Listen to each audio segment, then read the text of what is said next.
점심 공양 맛있게 드셨습니까? 네. 저는 카레를 주던데 여러분들은 뭘 드셨습니까? 혹여 어저께 남은 팥죽을 드시지는 않았는지요? 오전에는 화엄경 10회양 가운데 제2회양까지 말씀을 드렸습니다. 첫 번째 회양은 구호중생 리중생상회양이에요. 중생을 구제하되 중생을 구제한다는 생각이 없어야 한다 라고 하는 것이었습니다. 그리고 또한 불교 회양은 나의 믿음이 꺾이지 않아야 한다 라고 하는 것이었습니다.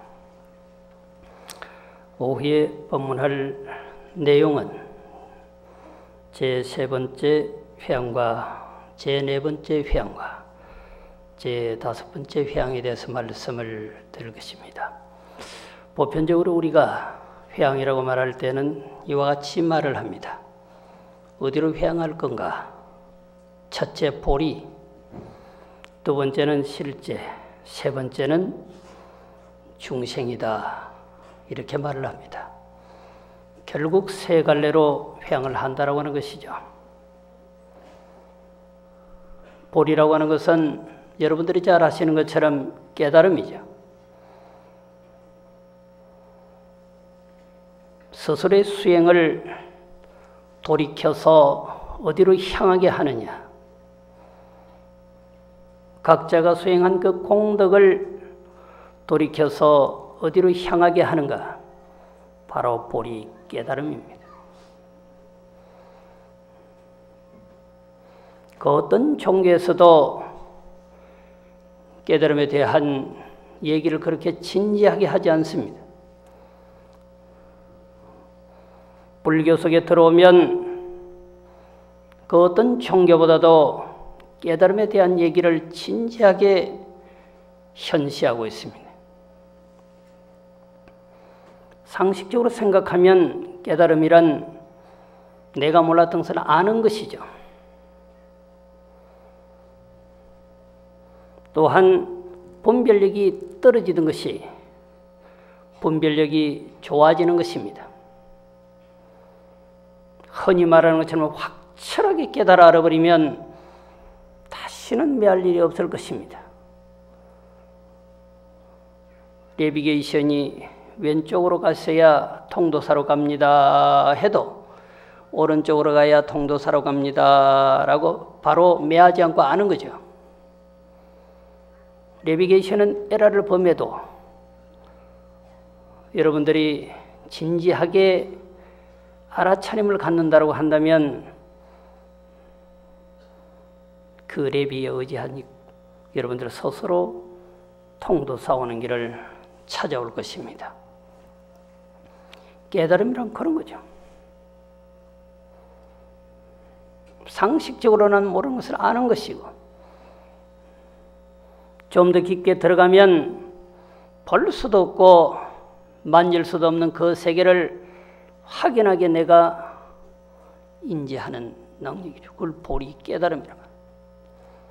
모든 수행은 귀착점이 어딘가 보리라고 합니다. 그 다음에 실제입니다.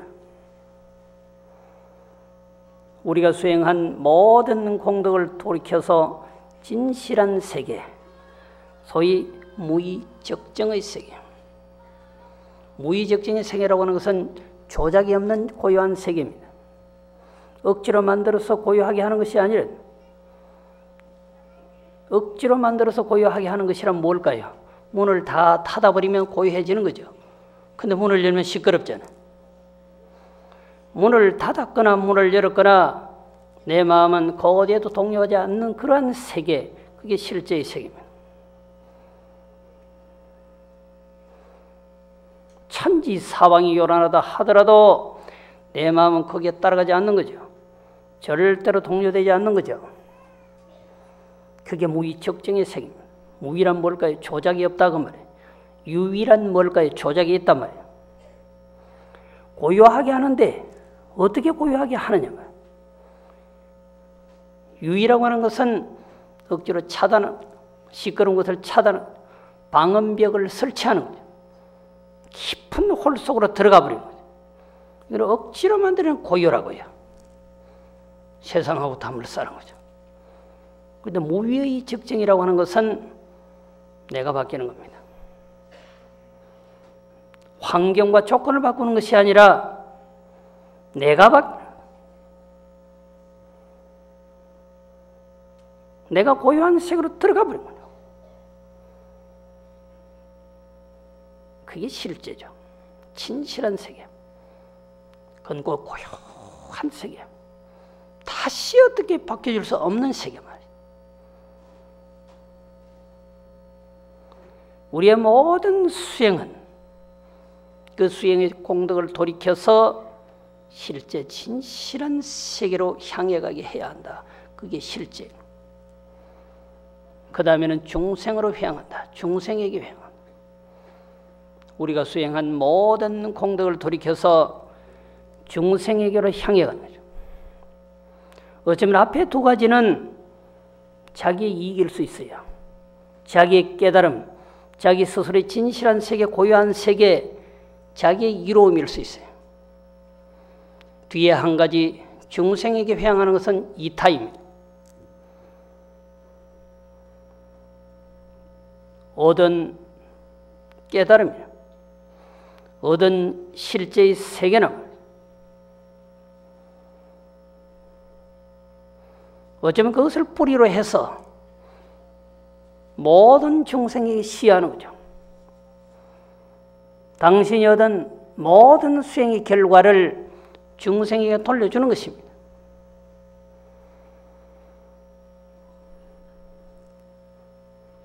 여러분들은 얼마만큼 여러분들이 가지고 있는 것을 세상을 위해서 돌려준,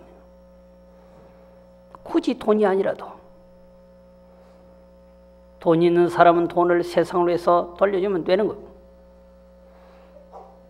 학문이 있는 사람은 그 학문을 세상에 돌려주면 되는 거죠.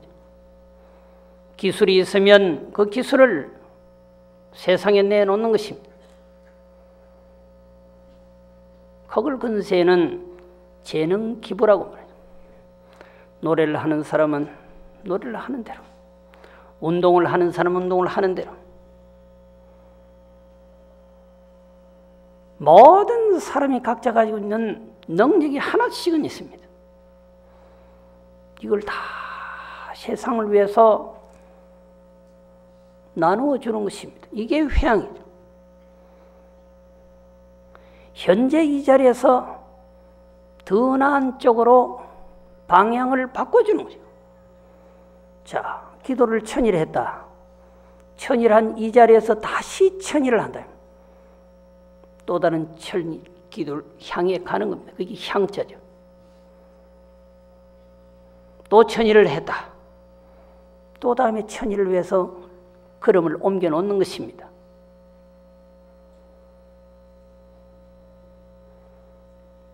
내가 한 것, 내가 가진 것, 나의 품성 모두를 가족과 이웃과 사회를 위해서 쓰는 게 이게 회양이에요.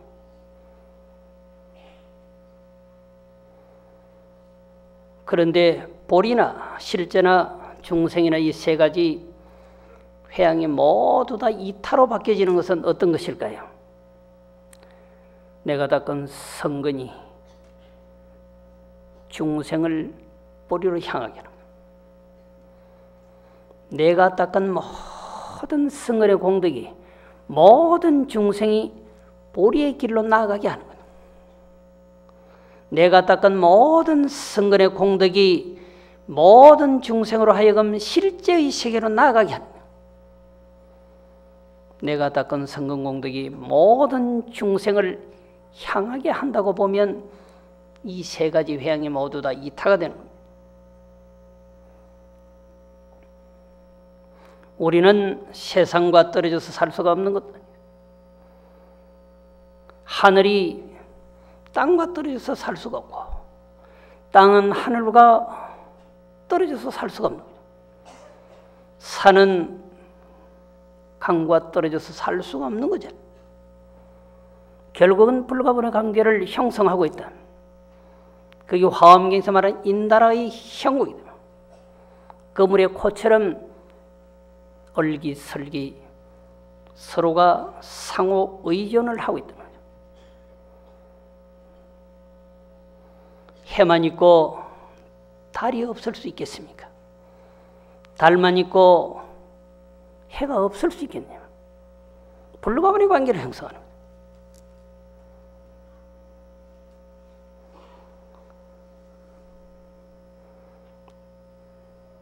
보리와 실제와 중생 이 세 가지로 보편적으로 회양한다라고 이렇게 설명을 하는 것입니다.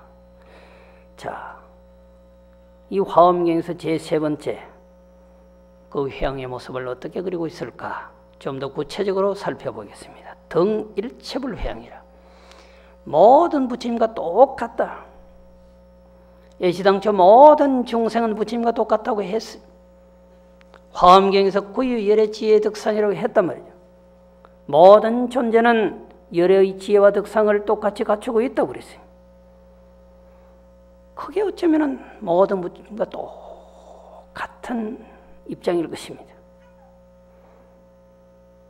그런데 좀 더 면밀하게 구체적으로 살펴가면 그 뜻은 이렇습니다.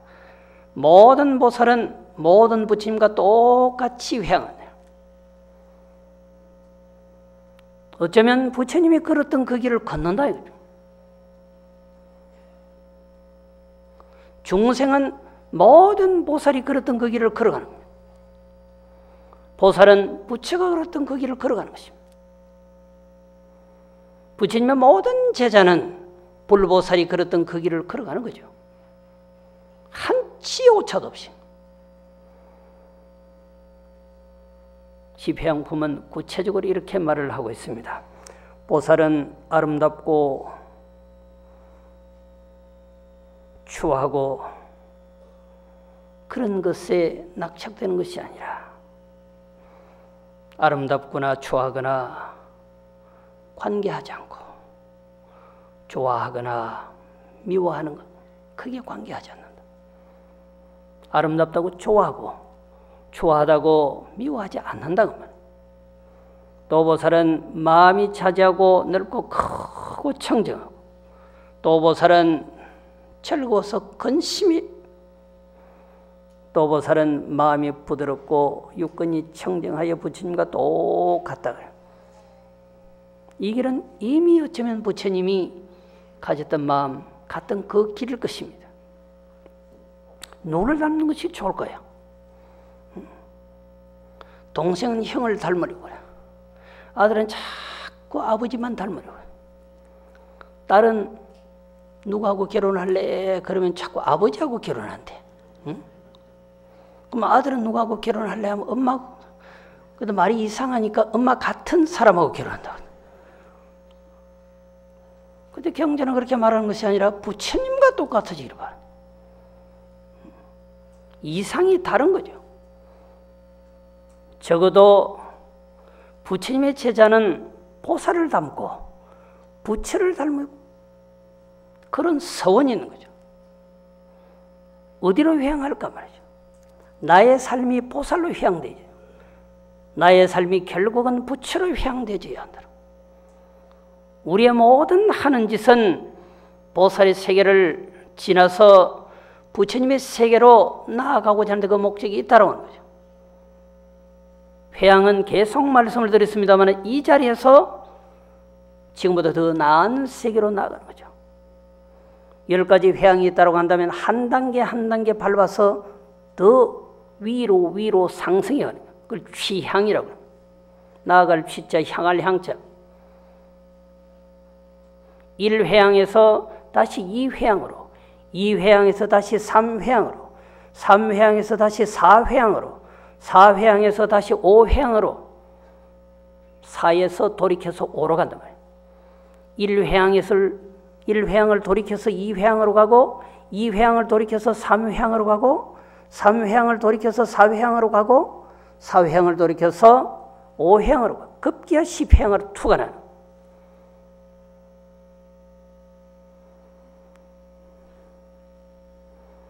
우리는 과연 세상을 어떻게 보는가 말이에요. 그렇게 평등하게 볼 수 있는가 말이에요. 그렇게 볼 수 없죠. 나에게 잘 해주는 사람에게는 내 마음이 가지만 잘 해주지 않는 사람에게는 설사 아들, 딸이라 해도 공감을 형성하기가 매우 어려운 것입니다. 자, 그러면 이 보살이 회항을 하는데 어떻게 회항하는가? 일체 중생의 성근이 지극히 작다 하더라도 손가락 한번 탁 튕기는 사이에 부처님을 뵙고 진리를 듣고 스님을 칭견하여 모든 장애를 얘기한다. 어떻게 회항하느냐? 이와 같잖아요. 결국은 불법성 삼보를 의지하고 칭견해서 나의 모든 장애를 딱 떨어뜨린다는 거예요. 자, 손가락 한번 튕긴다 그러죠. 이게 입법품에 나오는 선제동자가 구법 행각을 펼치다가 미륵보살을 만나서 미륵의 탄지경에 손가락 한번 탁 튕기는 찰나에 돈망생사라 나고 죽음의 세계를 딱 탈각해요.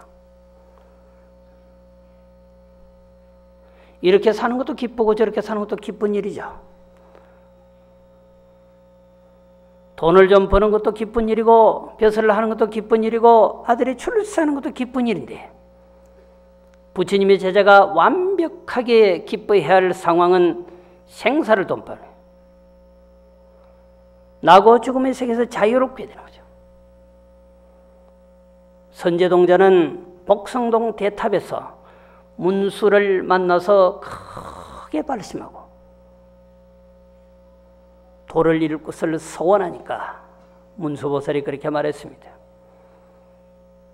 선지식을 만나서 법을 구하되 그 선지식이 어떠한 상황으로 다가오더라도 절대적으로 믿어야 한다. 믿음을 강조해요. 선지식이 별의별 짓을 다 해도 믿어야 한다고 그러죠. 그렇게 한 선지식 만나서 마지막 미륵을 딱 칭기는 미륵이 손가락을 한번 탁 튕기는 순간에 나고 죽음에 대해서 자유로운 세계를 딱 얻어버렸어요. 찰나간에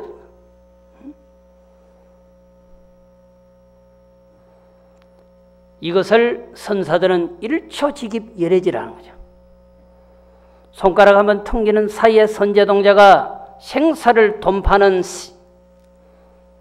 그리고 영원히 자유로운 세계를 얻었던 것을 선사는 이 순간을 일초직 한 발짝 바로 뛰어넘어서 열애의 세계에 들어간다. 부처의 세계에 들어간다면 부처의 세계는 생사가 없는 겁니다. 여러분들은 생사가 있는 거죠. 부처가 생사가 없겠어요? 육체에는 생사가 있는 거죠. 태어났으니까 죽는단 말이죠. 여러분만 태어났으니까 죽고 부처님은 태어나서 죽지 않는다? 그건 아니죠. 육체를 가진 모든 존재는 형상을 뒤집어 쓴 모든 존재는 태어났으면 죽는 거예요. 그런데 부처님은 태어나서 죽되 태어나서 죽음에 자유롭다는 거죠. 여러분들은 자유롭지 못하냐? 죽음에 벌벌 뜨는 거잖아요. 염라노자가 아주 좋아하게 생겼지. 벌벌 뜨는구나. 나를 보고 저렇게 벌벌 뜨는 화상 처음 봐서 하고 아주 기분이 좋은 거죠. 수행자가 그냥 꾸벅꾸벅 졸고 있으면 마음파수니까 가장 좋아하는 거야. 그래, 나를 보고 벌써 졸기 시작하는구나. 그렇게 생각해. 생사가 없는 줄 알아버렸는데 염라대왕이 뭐 겁나겠어. 염라대왕도 그 화상하고는 대화를 안 합니다. 아예. 도학자가 청량물을 빳바닥에 세우고 눈을 지그시 감고 앉아있으면 망파순이가 절대로 근접하지 못하는, 가까이 오질 못하는 겁니다. 이렇게 졸고 있어봐. 점심 좀 먹었다고 이렇게 졸고 있어봐. 그래, 바로 그거였어. 마음 봤으니까 그래, 나의 제자가 통도사 식당에 있구만. 이러면 더 많이 줘. 계속 먹고 졸게. 나하고 죽음이 없는 줄 알아버렸네. 중생은 태어나서 죽는데 태어나서 죽음이 있어. 쩔쩔매. 부처는 나하고 죽음이 없다고 하는 사실을 알아버렸어. 하나라고 말이죠. 낮과 밤이 있는 자는 낮에 일했으니까 밤에 자는 거지만 낮과 밤이 없다고 생각하는 사람은 굳이 잘 이유가 없는 거죠. 안 그래요? 자야 내일 일을 한다. 스스로 그렇게 계속 세뇌를 해. 본인 스스로 그래 미는 8시간을 기본적으로 자야 한다 이러면서 8시간 잔 사람도 뭐 얼굴이 별로 좋지 않더라고. 통통 부어갖고 나와.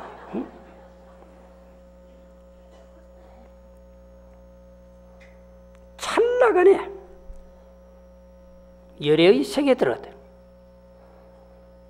미륵일탄지경을 일초직입 열애지라고 조사는 표현하는. 또 화엄경은 발심, 필경, 무입이라. 발심과 필경이 둘이 아니라 깨달아야지 한 그 마음이나 되돌려 성취해서 그 마음이 다르지가 않는 거죠. 그게 바로 일초직입 열애지라. 한 생각이 일으킨 순간 바로 깨달음. 일초직입 열애지라. 원각경에서 말하는 지환정리란 환상인 줄 알았으면 바로 떠나버리면 끝이다. 아닌 줄 알면 그냥 정리하는 거라니까요. 끝까지 따라다닐 필요가 없잖아. 아닌 줄 알았으면 그냥 정리하는 거예요. 무슨 미련이 그렇게도 많을까요? 줄줄줄줄 끌고 다녀. 그 화상은 이미 나를 떠났는데 본인이 떠나지 못해 쫄쫄쫄쫄 따라다녀. 지환정리란 말이야. 환상인 줄 알았으면 그냥 버리는 거예요. 이게 일초직입 열애죠.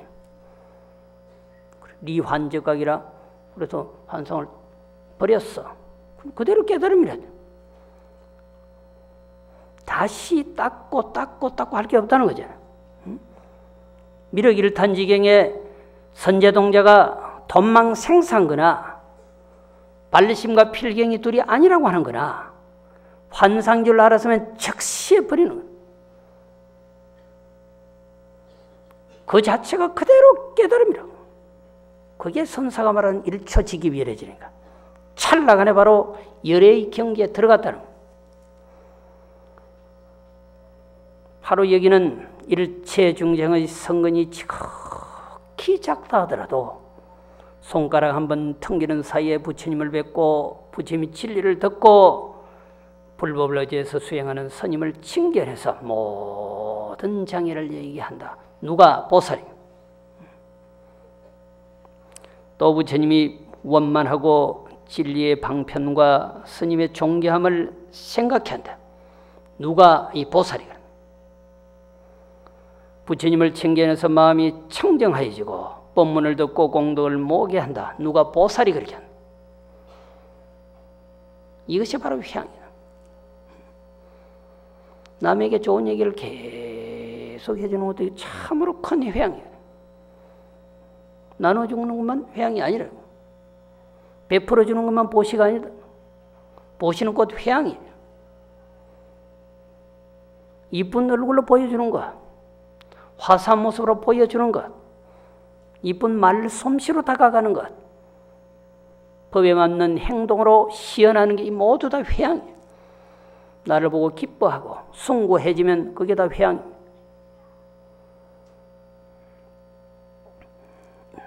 합장하시죠.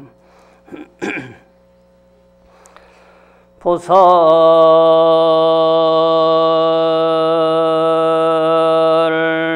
소등 상묘락을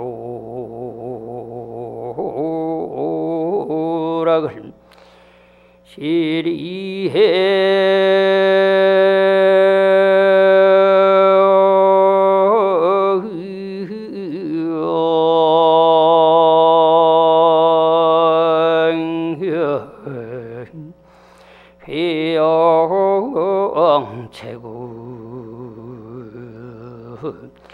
온 생이로다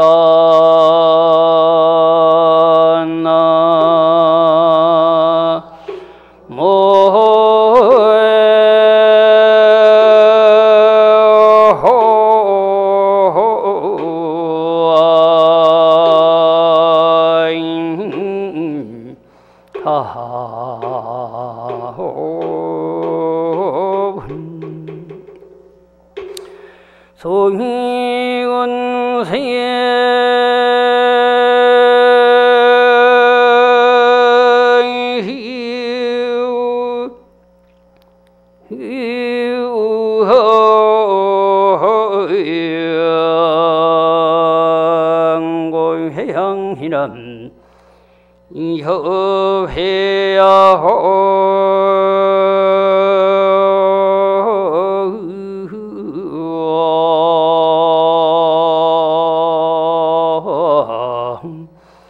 무소처한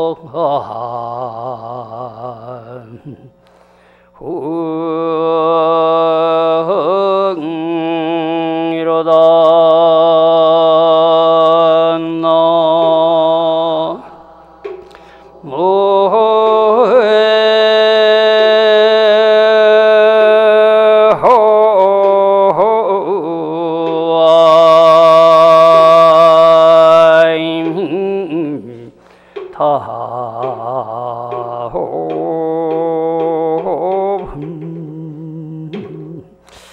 보살소득 성묘락을 보살이 얻은 바 수성하고 묘한 즐거움을 실이 회양 제군생하느니 다 모든 군생에게 회양하네.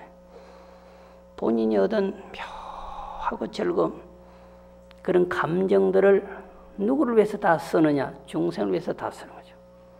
좋은 감정이 있으면 드러내죠. 좋은 일이 있으면 드러내는 거예요. 좋은 환경을 보았으면 그대로 전달하는 거예요. 보살은 그렇게 하는 거예요. 그런데 중생은 좋은 게 있으면 딱 간직해. 내만 알아야지. 너는 오면 안 돼. 응? 마치 송이가 어디에 나는지 아들에게도 딸에게도 안 가르쳐주는 거하고 똑같이 내만 딱 알아야 돼. 응? 내년 가을에 가서 내가 그거 딱 채취해야 돼. 절대로 알면 안 돼. 어쩌다가 화상도 또 그래. 응? 본래 산삼은 가르쳐줘도 못 캔다고 그래. 그렇죠? 송이도 아마 가르쳐줘도 못 찾아갈 거예요. 그 중생이 하는 거고. 보살은 당신이 가지고 있는 모든 좋은 것들, 젊은 일들 이런 것들 그대로 중생에게 다 돌려주는 것입니다. 수의군생고 회양이나 비록 중생을 위해서 회양했지만 이어 회양무소착이로다. 그 회양함에 집착이 없다. 다 줘도 집착이 없다는 거죠. 아까워서 쩔쩔매지 않는단 말이죠. 제대로 주는 사람은 아까워서 쩔쩔매지 않는데 조금 가지고 줄까 말까 기분 좀 좋으면 한 2개 줬다가 좀 안 좋으면 또 하나 집어넣고 70년대 담배 한 까치 주는 거하고 똑같아. 줄까 말까 그 아까워가지고 한번 피고 주고 그러잖아. 그냥 주는 거라니까요. 수없이 제가 비유를 들어서 말했습니다. 태양이 비춰주고 대가를 요구한 적이 없다니까요. 밤길 가는 자에게 달빛이 그 빛을 쏟아 부어주고 대가를 바란 적이 없다니까요.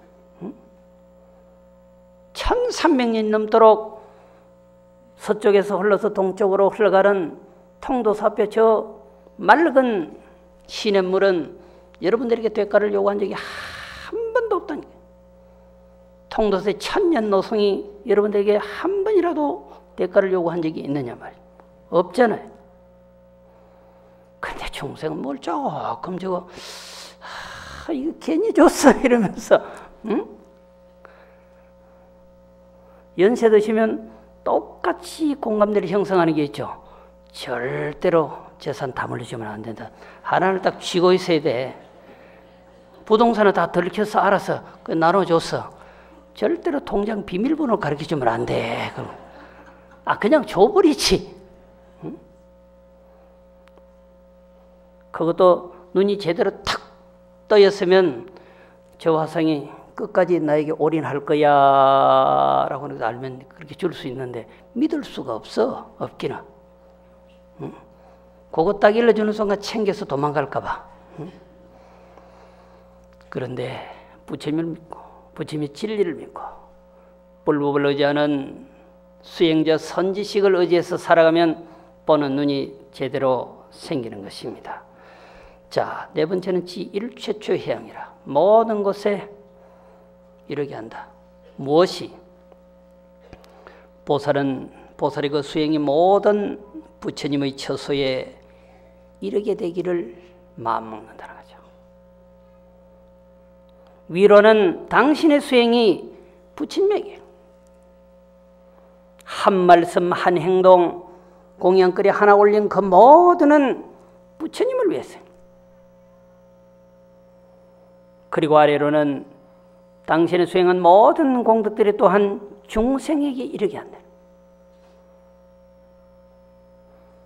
혹여 지나치게 아들을 챙기다가 위에 아버지 어머니를 제대로 챙기지 않았는지 라고 하는 마음을 가져볼 필요가 있는 것이죠. 적어도 보살은 당신의 모든 공덕이 부처님으로 향하고 아래로는 모든 중생에게 향하기를 바라는 것입니다. 정상적인 우리의 모습이라고 한다면 나의 아들만 챙기는 것이 아니라 부모님도 어른도 챙기는 것이 그게 진정한 회양입니다. 위로는 부모님, 조부, 조모를 향하는 마음, 아래로는 아들, 딸, 손자, 손녀에게 이르게 하는 마음, 돈으로, 권력으로, 명으로 이르게 하는 것이 아니라 현재 여러분들이 여기 와서 들었던 법문의 내용, 기도했던 가피의 힘, 대성경전을 읽었던 모든 기운을 그렇게 돌려주는 것이 회양입니다. 이 회양에서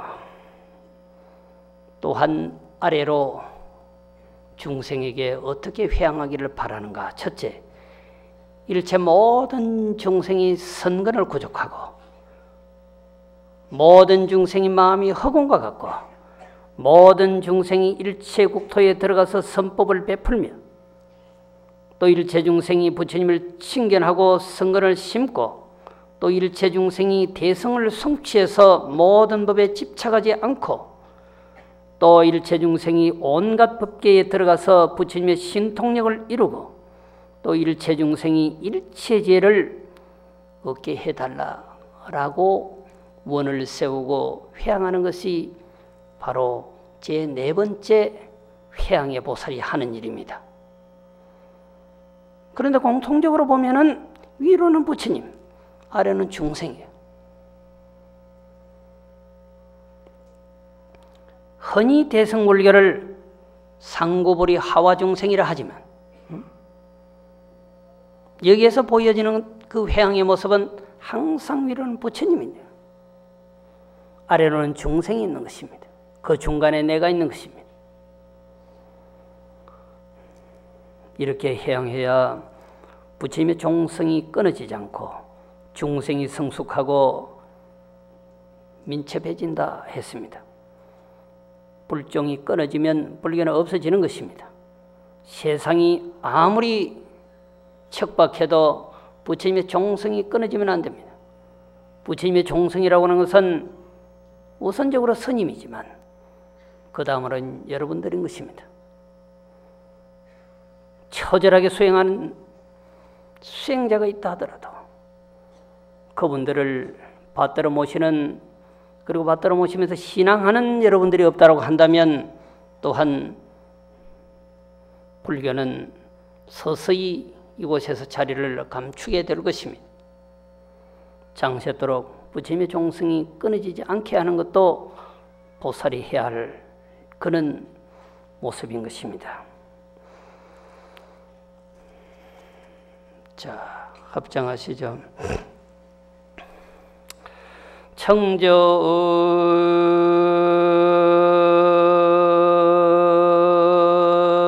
선근 부회하연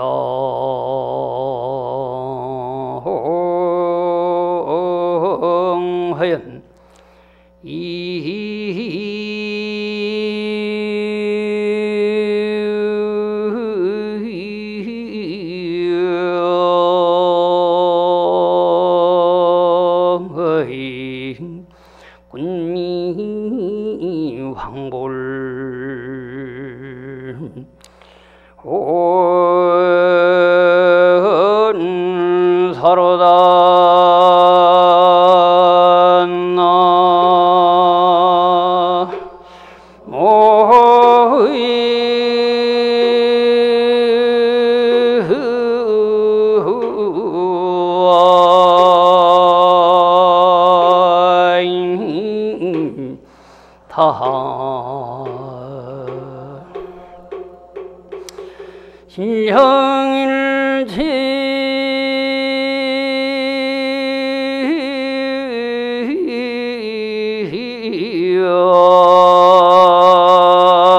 인제 중생 흐름 득성무사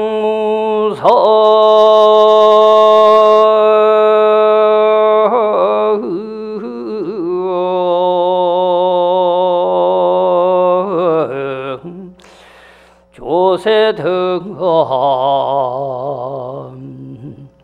홍이로다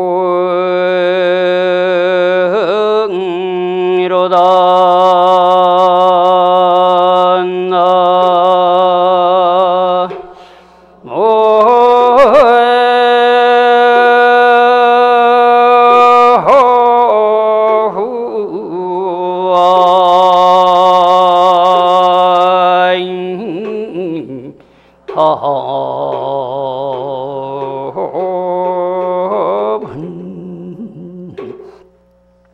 내용은 회양이기 때문에 비슷합니다. 청정성근으로 보회하여, 그 성근이라고 하는 것이 왜 선일까요? 악근이 아니다 말이에요. 악근이라고 하는 것은 혼탁하지만 선근이라고 하는 것은 청정한 거죠. 그래서 청정한 성근으로 널리 회양해서 이 곤묘대 수많은 미안 중생을 잃게 하지만 항상 버리지 않는, 수많은 미안 중생을 잃게 하고도 한 번도 그곳을 떠나거나 버린 적이 없죠.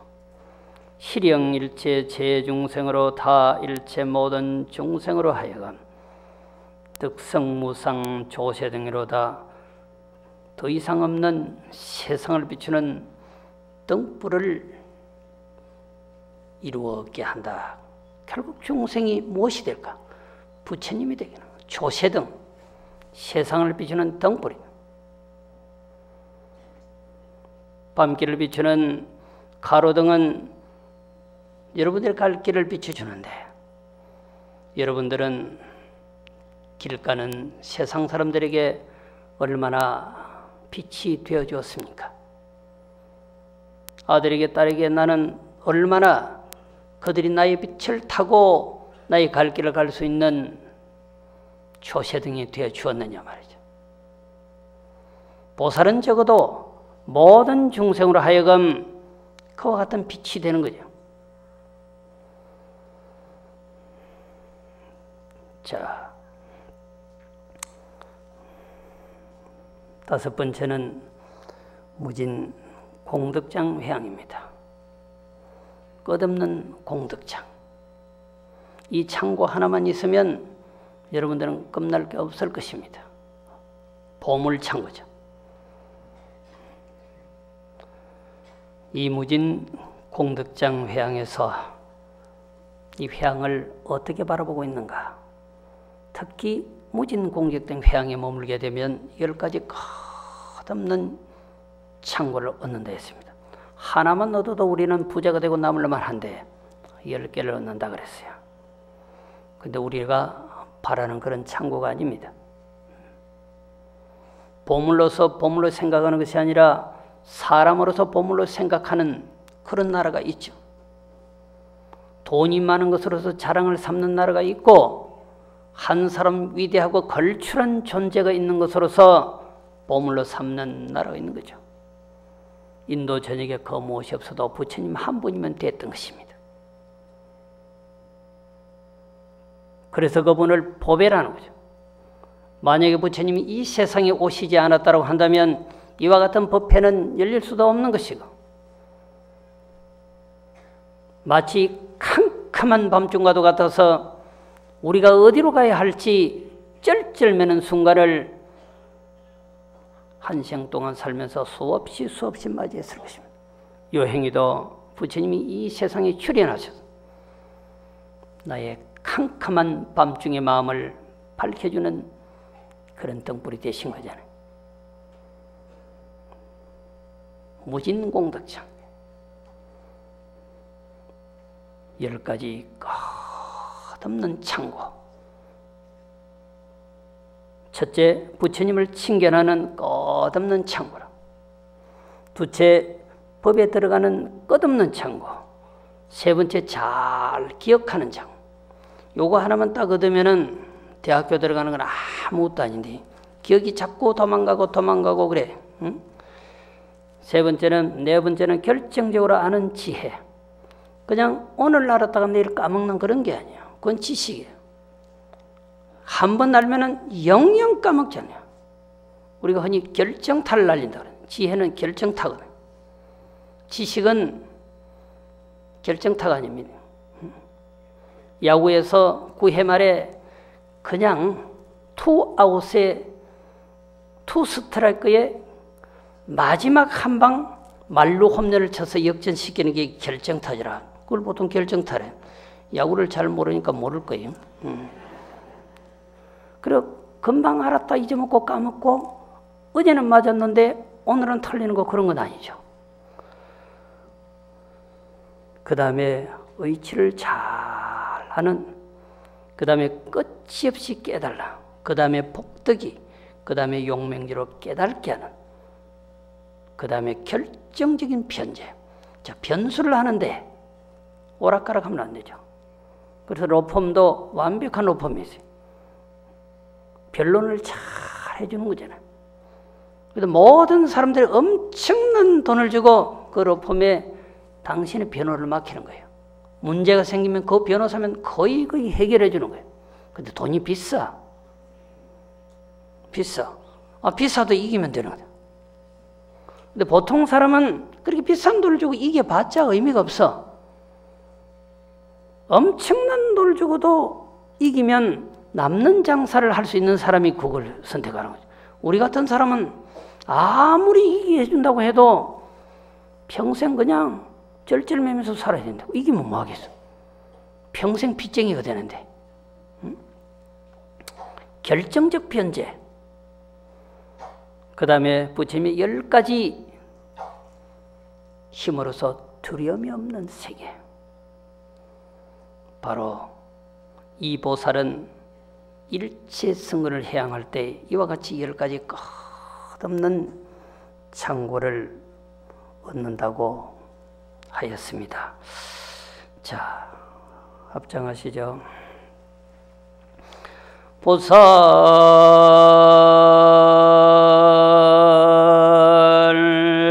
여심 심청정하얀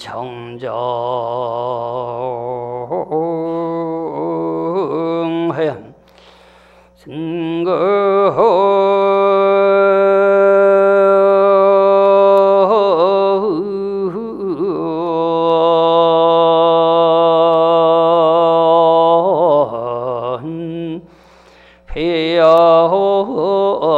회영제군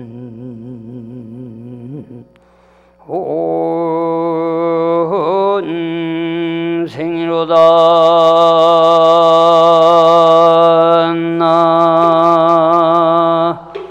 나모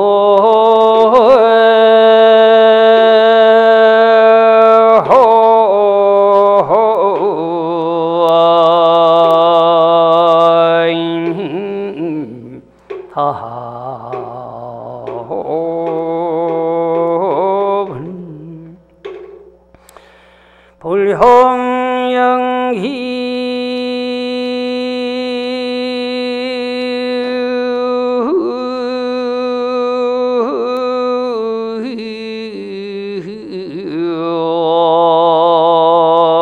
성정도하연 구조교제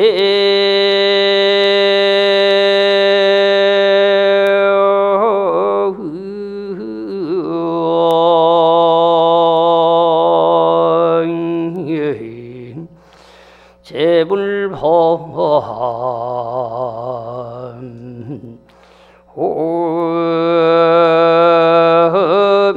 미로다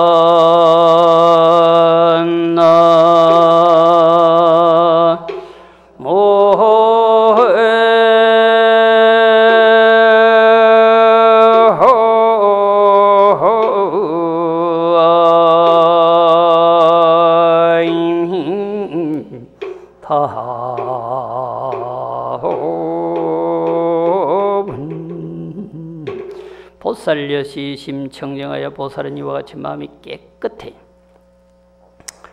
결국 마음이 깨끗하지 않다고 하는 것은 보살이 아니다 이런 논리가 되는 거죠.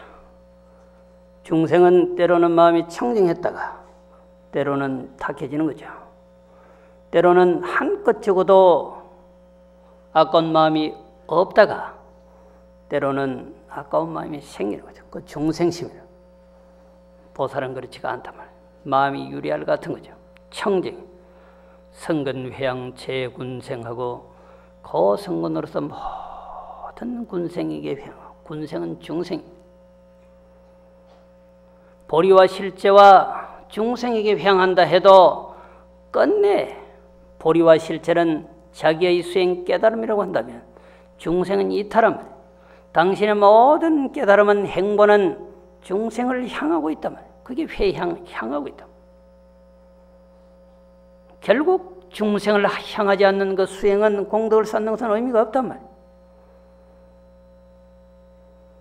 나의 모든 행보는 우리의 가정이 행복하고 나의 아들, 딸들이 장세토록 영롱하게 사는데 포커스가 맞춰진 그와 같이 부처님은 중생을 위해서 당신의 모든 것을 시연 수행의 길을 걷고 있는 보살은 끝내 부처님과 똑같은 도를 이루어서 중생에게 회양한다라고 하는 것입니다. 어떤 부모가 자식을 버리겠습니까? 어떤 선지식이 제자를 버리겠습니까? 그래서는 그와 같이 보살은 부처는 중생을 절대로 버리지 않는다는 거죠. 이 회양은 결국 어떤 의미를 갖는가 말이죠.